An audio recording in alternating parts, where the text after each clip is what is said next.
Sorrow and despair characterized Phiri in Luangwa district after 9 fish traders on board had their boat capsized, claiming 7 lives on Monday night.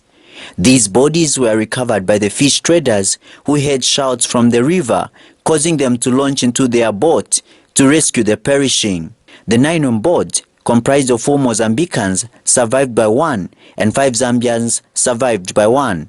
The boat is said to have overloaded, and according to the narration by one of the traders who witnessed their departure, when it was proposed that some staffs be offloaded, when danger showed up, the traders were not willing to lose anything they had labored for. In the process, a heavy current hit the boat, which capsized, claiming 7 lives. Out of the 4 dead bodies, 2 were buried in Phiri after the government's proposal to have them buried immediately due to the state of the bodies, which proved unfit to be ferried to respective places. So kutenga manzi kusogoro, so vajavenze pa sogoro ku point kuchi bamba uchoka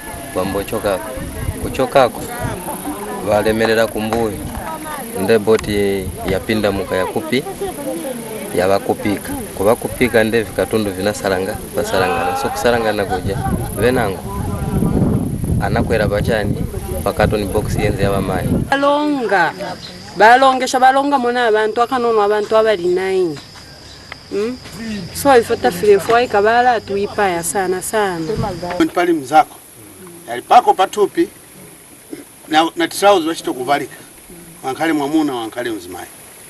In 2010, 8 people perished in the same capacity after their boat capsized and were buried in the same area, and 5 years later, history repeats itself.